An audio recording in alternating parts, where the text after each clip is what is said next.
Building better compositions. In Module 3.2, we explored how to build a basic composition.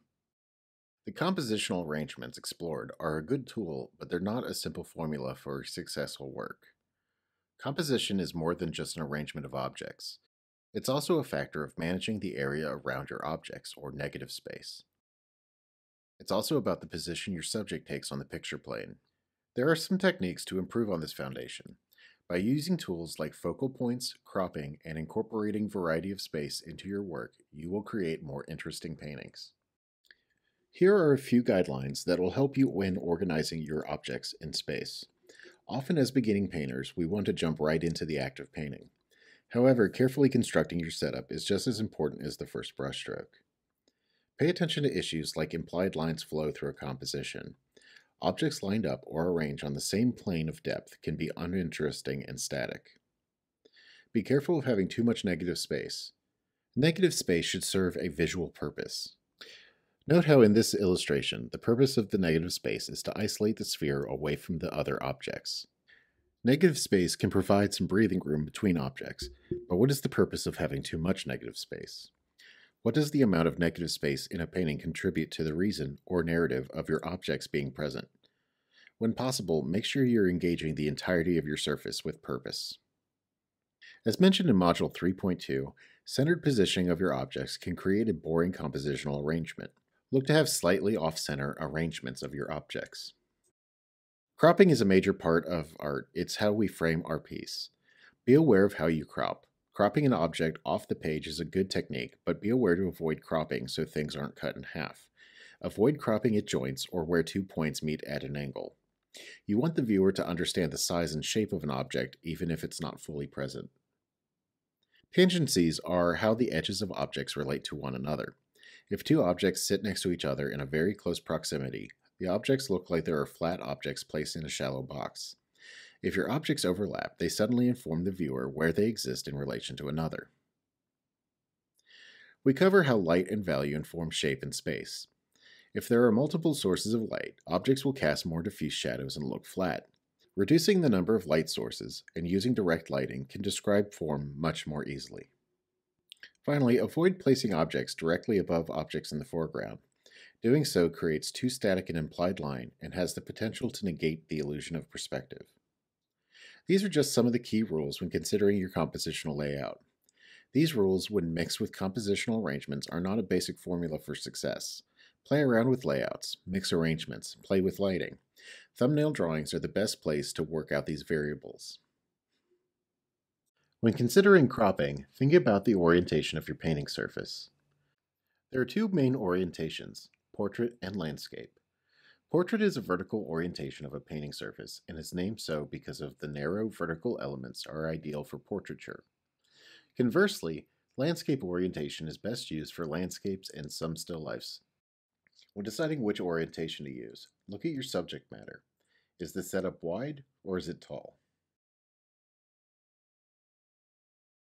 When designing a painting, many beginners make the error of placing the entire subject in the center of a picture plane. This can lead to the subject appearing as though it is floating in space. Cropping some elements off the picture plane creates a much more interesting composition and produces more variety in the negative space.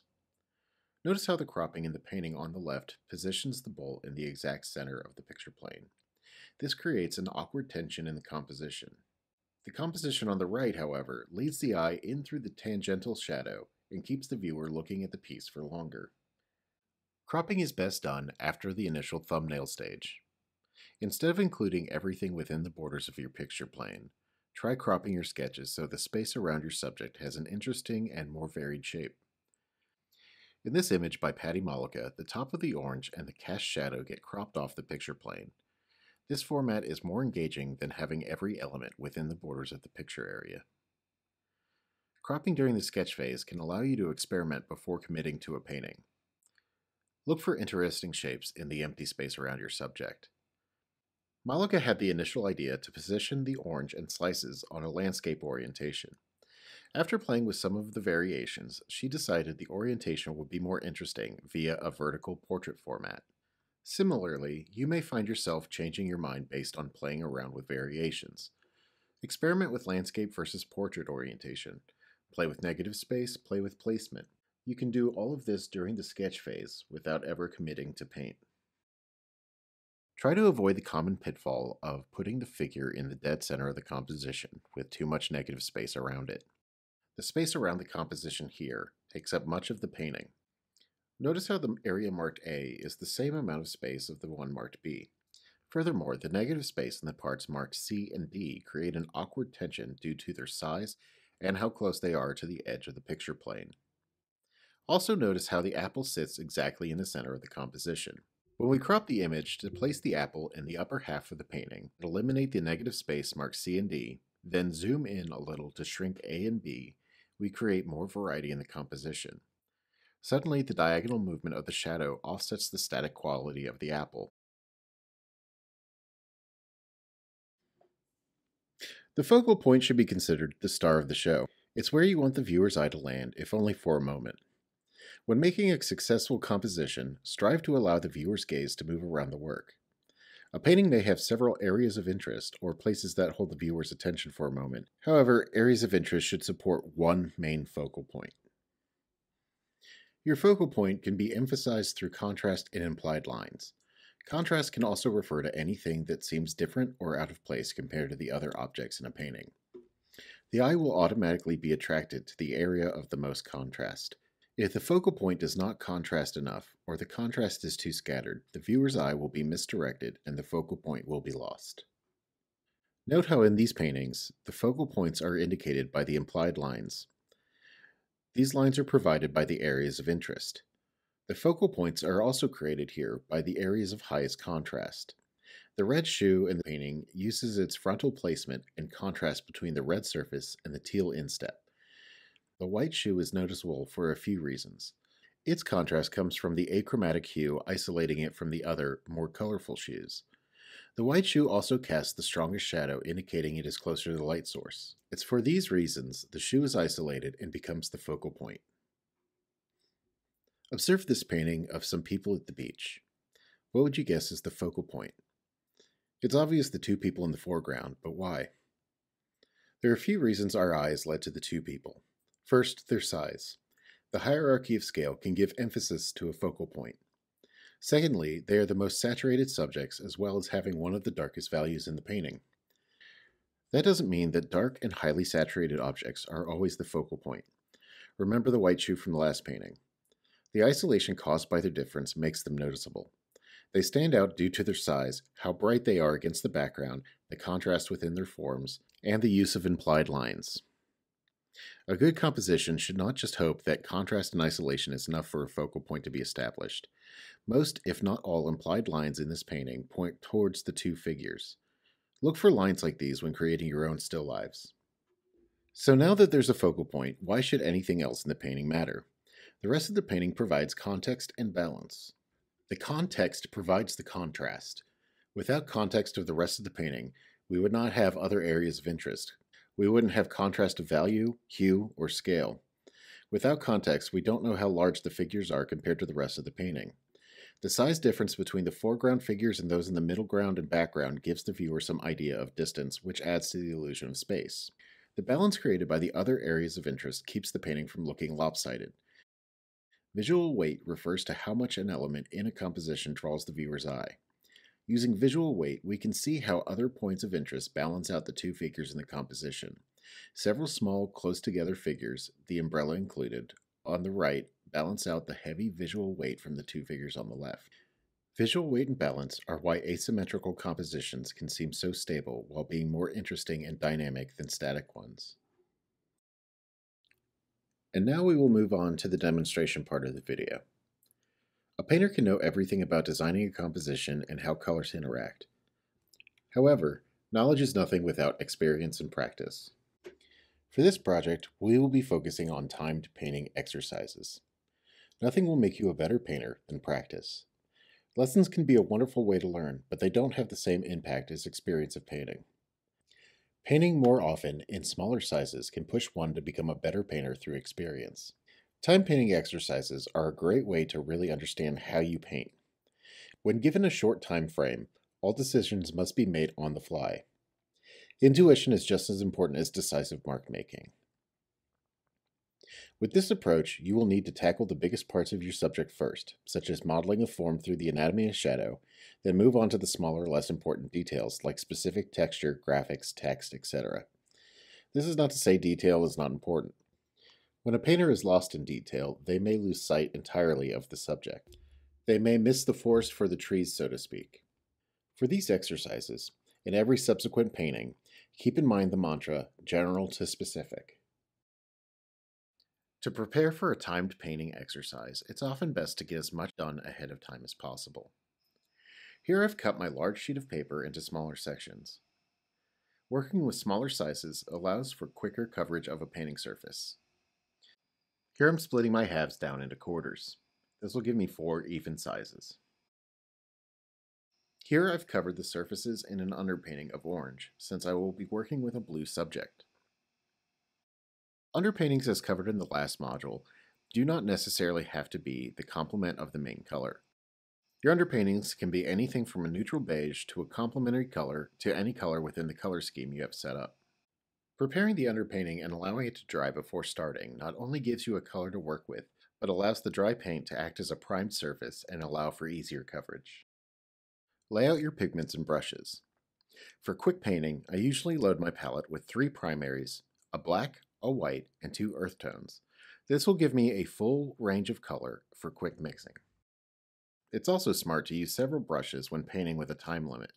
This allows you to switch between colors quickly without having to clean brushes.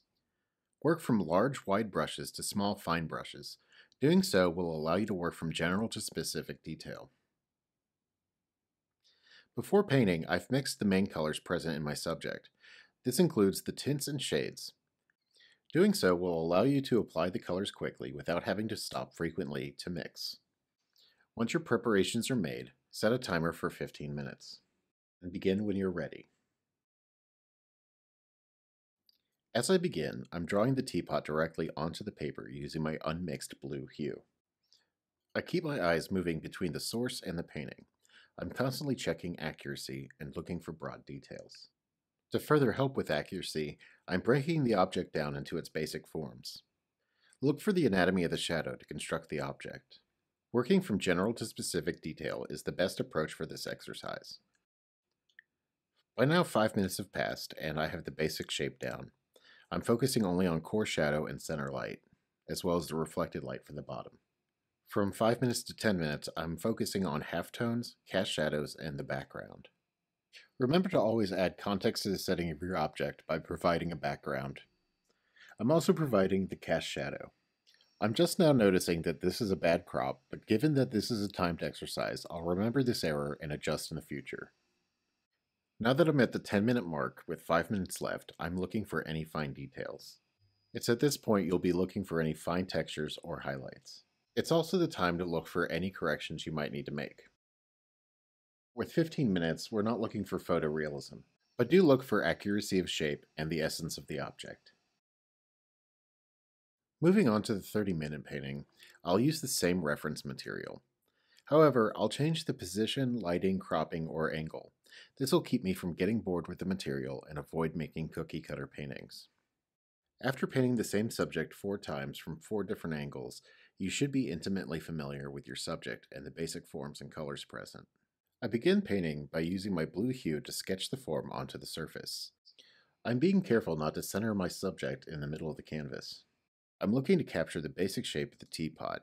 In the first 5 minutes, I want to get the contours of any hard edges sketched onto the painting. Next, I'll continue by blocking in my colors. I'm mostly focusing on my mid-blue and my light blue. While I always work dark to light, the mid-blue and the light blue are major areas of color present. I'm laying them down to create a base for my shadows and highlights later on. By the 10-minute mark, you should have the basic form plotted, and the colors of your center light and some shadow applied. The background should start to be blocked in to cover the rest of the painting surface, and at this point, anything not yet painted within the subject's form should be started. Be sure to work around your subject. Avoid staying in one area for too long. Before the 20-minute mark, the entire subject should be touched in some way. Between 10 and 20 minutes in, the coarse shadows should be applied. Once the shadows are present, blend the halftone to soften the transition between core shadow and center light. Between 20 and 25 minutes, the highlights should be added along with any texture or fine detail. At this point, the background and cast shadows should also be finished. In the last 5 minutes, look to make any corrections or punch up any highlights.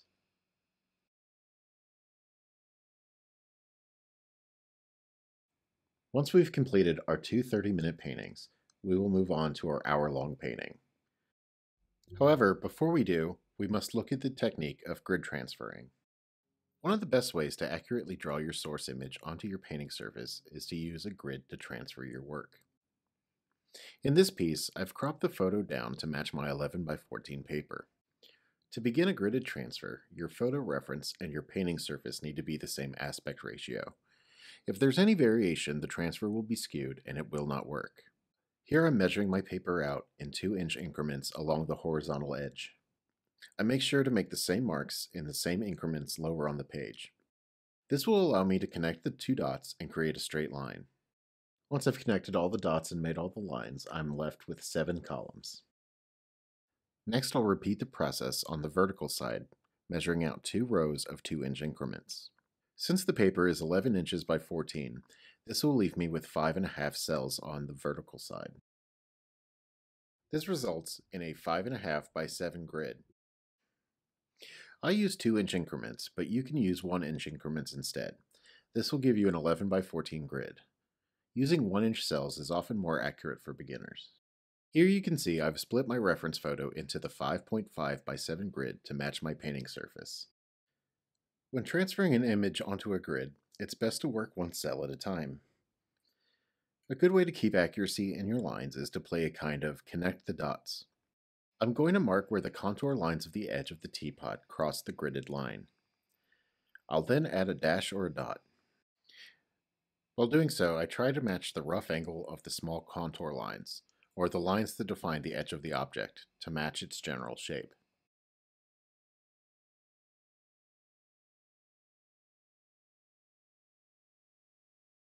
After getting the general shape down through contour lines, I start looking for major visual cues.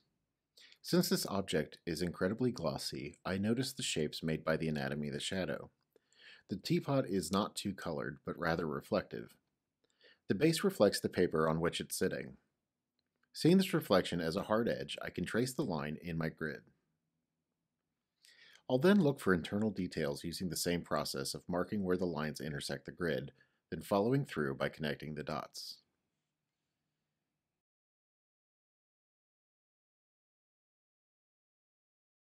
Even if you are using a gridded method, the best technique is to go from general to specific, noticing the general shape and then looking for specific details. The highlights are sharp and become easy to plot as individual shapes. Some of the core of the shadow is evident above the reflected light, but not quite a hard edge, so I'll approximate where the soft edge would be. Once I have my shapes defined, it's now just a matter of filling in the hues, tints, and shades as I would with a paint by number. So now we begin our hour-long painting. After painting the same subject 6 times from different angles, you should know the subject inside and out. Do your best to create as much of an illusion of 3 dimensions as possible. So before we begin the timer, we'll begin by drawing our subject in preparation. I suggest using a gridded transfer, but if your drawing skills are proficient, you can freehand your setup. I'm using charcoal, but pencil will work just fine. Once you've drawn your image, use your liquid matte medium to prepare your surface. This will keep the drawing material from leaching into your paint. Make sure this layer dries before starting. It should take little more than 5 minutes, but you can use a hairdryer to speed up the drying process. Once it's dry, set your timer for 60 minutes and begin. Start by applying your shades first to work dark to light. Work your painting all over while applying the shade. Remember not to get stuck in one area. Once the shadows are plotted, begin applying your broad areas of color. I suggest using a slightly thin medium consistency paint to liquid mix, as it'll keep the paint semi-workable. This will also allow for coverage later. A way to keep your paintings fully saturated and avoid muddiness is to work thick over thin. so thinner layers of paint are fine for the first quick pass. Once the subject's mostly filled and you're at the 10-minute mark, you should begin applying your background color. Applying the background now will help correct any errors in the shape of your subject. Try to get as even a hard edge as possible. Before the 30-minute mark, be sure to have full coverage of your surface. I spent too much time on the body of the teapot, and now I need to focus on the lid. I'm adding just a suggestion of shadow to the side of the lid and just hinting at reflection on the top. At this point in the painting, I need to focus on getting as much information down before I start with specifics. I'm looking to correct any colors I may have mismixed. After this, I start adding some nuance to my modeling.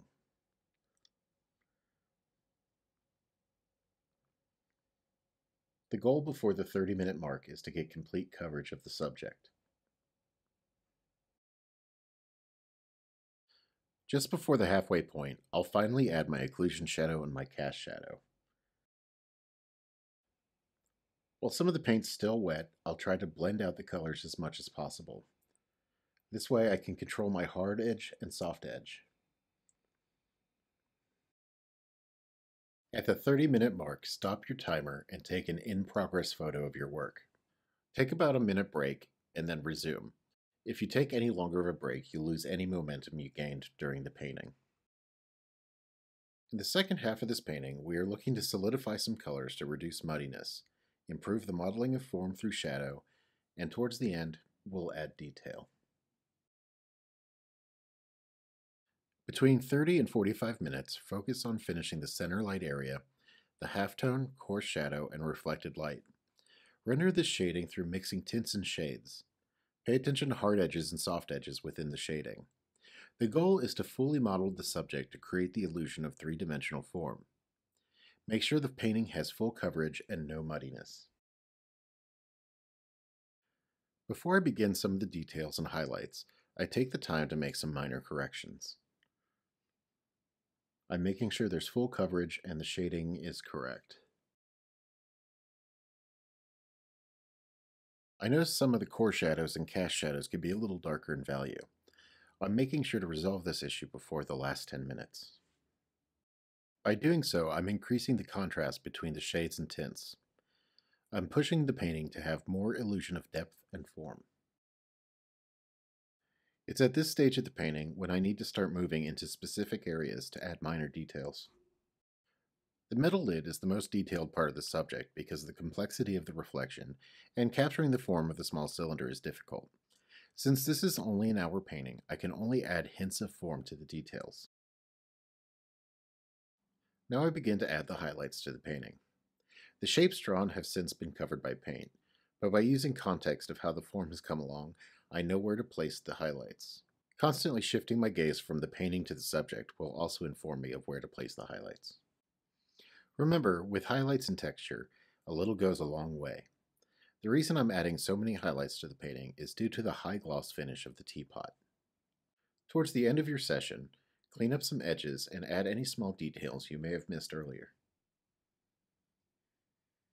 At this point, I need to move away from the detail and into any quick corrections. 5 minutes goes quickly, so I'm only focused on minor corrections, such as re-solidifying the hard edge on the teapot's spout and handle. This will help the form read as more solid and keep my brushwork from looking sloppy. As a final touch, I'm punching up the center light on the top of the spout and correcting any messy lines. And just for a little extra flair, I'll add a couple more highlights. This 1 hour painting is not as clean as something that would take me 5 or more hours to do, but I was able to capture the essentials of the form and express it as a three-dimensional object. After having painted the 4 15-minute studies and the 2 30-minute studies, this painting was much easier. I was suddenly familiar with the shape and texture, and I understood how light interacted with the form and knew how to quickly mix the colors. Because of the previous quick paintings, I was able to gain some accuracy through speed. Finally, here are some tricks and tips to make this easier. Use mostly medium consistency paint. Keep your palette a little damp. A small spritz of water every so often will keep your colors workable.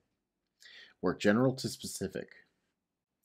Remember to paint thick over thin. A thick or medium consistency paint looks better applied over a thin area than vice versa. Thin paint over a thicker application will expose more brushstrokes and look muddy. It's not an artist's job to capture every detail, but rather include what strengthens a composition. Remember that photorealism is not always the goal. Finally, remember that speed and practice will build accuracy over time. This concludes the lecture for Module 5. Please refer to both the PowerPoint and handouts for more information. The assignment sheet breaks down the project into steps, so be sure to have that on hand as you prepare for this assignment. You will be expected to create 4 15-minute paintings, 2 30-minute paintings, and 1 hour-long painting. That's 7 paintings altogether. However, due to the time nature of this assignment, the project should only take about 4 hours total.